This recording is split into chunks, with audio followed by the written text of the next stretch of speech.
पड़ोसी धर्म। मधु को लड़का लड़की की सच्चाई का पता चला। पड़ोसी धर्म कहानी है अनाथ लड़के लड़की और पड़ोसन मधु की। मधु की आदत पड़ोसियों पे नज़र रखने और उन पे शक करने की थी। नमस्ते प्रमोद भाई।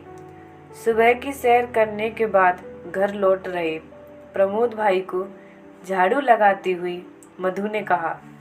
प्रमोद ने जवाब दिया, नमस्ते भाभी जी। वो मुझे आपसे मधु के बाकी शब्द अभी मुंह में ही रह गए थे कि प्रमोद भाई तेजी से आगे बढ़ गए। मधु मुंह बनाकर मन महसूस कर रह गई, क्योंकि जो पूछ ही नहीं पाई थी। काफी देर तक वो बहाने से बाहर निकलकर यहाँ वहाँ गली के लोगों को देख रही थी, ताकि कोई दूध लाता या सैर करने के बाद लौटते हुए उसे मिल जाए और वो गली में बीते 2-3 दिन पहले रहने आए युवा किराएदारों के बारे में जानकारी ले सके। कल सुबह और कल शाम को भी उसने एक मोटरसाइकिल पर युवा लड़के के साथ लड़की को बैठते हुए देखा था। आखिर कौन है ये प्रेमी प्रेमिका, या घर से भागकर आए हैं, कहीं रिलेशनशिप में तो नहीं। पता नहीं गली का माहौल कैसा बन जाएगा। लोग सोचते भी नहीं ऐसे लोगों को मकान किराए पर देने से पहले, अरे इसका हमारे घर की बच्चियों पर कितना बुरा असर पड़ेगा। तभी तेजी से एक बाइक निकली जिस पर वे दोनों युवा लड़का लड़की ही बैठे थे। उनका यूं पास पास बैठना मधु को खटक रहा था। मधु को उनके बारे में जानने की बहुत उत्सुकता थी। इससे पहले भी ऐसे ही मधु दूसरों की बातें जानने के लिए उत्सुक रहती थी, जिसके चलते उसके पति सोहन और बेटी संध्या ने उसे कई बार समझाते हुए कहा कि वह दूसरों पर ध्यान न देकर अपने घर की ओर देखा करे। अरे टीवी सीरियल हैं, फिल्में हैं, उन्हें देखकर टाइम पास किया करो। मगर मधु को हमेशा आसपास की चटपटी खबरें जानने की लालसा रहती थी। सुबह से अपनी माँ की बेचैनी को देखकर संध्या हंसते हुए अपने पापा से बोली, पापा लगता है मम्मी को कुछ पेट से रिलेटेड प्रॉब्लम फिर हो गई है। रसोई घर में सब्जी काट रही अपनी माँ को सब्जी काटने से ज़्यादा बाहर नजरें टिकाए देखकर संध्या ने जैसे ही ये बात कही तो मधु ने भी ये सुनते ही चिढ़ते हुए जवाब दिया, क्यों, क्या हुआ मेरे पेट को? क्यों मम्मी, आपको प्रमोद मामा जी के साथ वाले घर में आए नए किराएदार की रिपोर्ट जो चाहिए। पेट में गुड़गुड़ाहट सी हो रही होगी कि कौन है? क्यों, सच कहा ना मैंने? कहते हुए संध्या हंसने लगी। अपनी चोरी पकड़ी हुई देखकर मधु थोड़ा हड़बड़ा सी गई।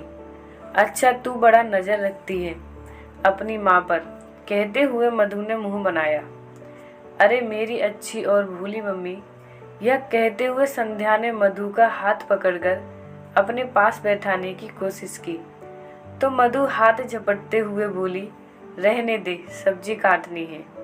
तुम दोनों बाप बेटी के लिए नाश्ते के साथ ही लंच भी बनाना है, वरना फिर से मुझे ही दोष दोगे। मम्मी 2 मिनट बैठो तो मुझे आपको कुछ बताना है। दरअसल वो दोनों मेरे ही कॉलेज में ही पढ़ने आए हैं, यूपी के रहने वाले हैं। बीते साल आई महामारी में दोनों अपने मम्मी पापा को खो चुके हैं और हादसे से अब तक उभरे नहीं हैं। वो जो लड़की है ना, बड़ी बहन है और उसके साथ उसका छोटा है। वो लड़का उसे अपनी माँ की तरह प्यार करता है, वहीं उसकी बहन अपने छोटे भाई को बेटे की तरह। कॉलेज में भी दोनों की ही बातें होती हैं। मुझे भी क्लास में प्रोफेसर सर की बातों से पता चला। कहते हुए संध्या भी थोड़ा सा भावुक हो गई। मधु खड़ी हुई और वापस से सब्जी काटने लगी तो सब्जी काटते हुए उसकी आंखों से आंसुओं की जलधारा बहने लगी। यह देखकर उसके पति सोहन ने पूछा, क्या हुआ मधु?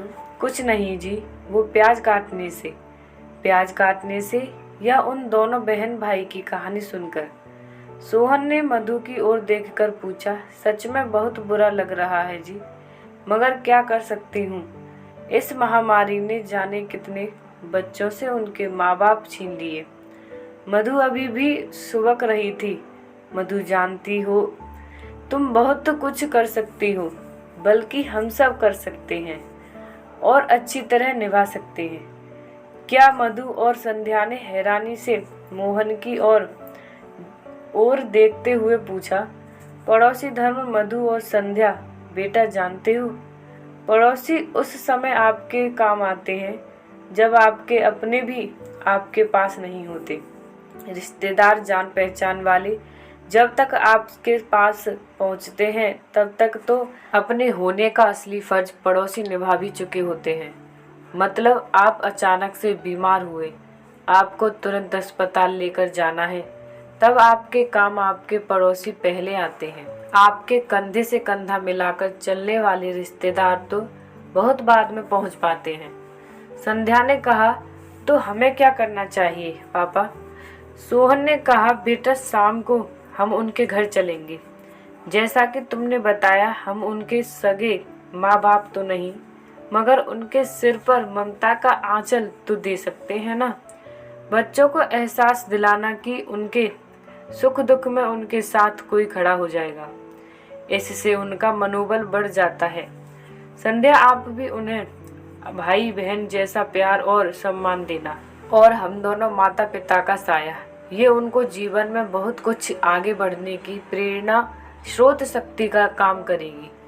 और यही होता अपने आसपास रहने वाले पड़ोसियों का पड़ोसी धर्म।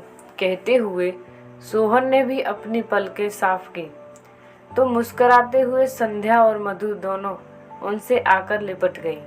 यही है पड़ोसी धर्म हिंदी कहानी।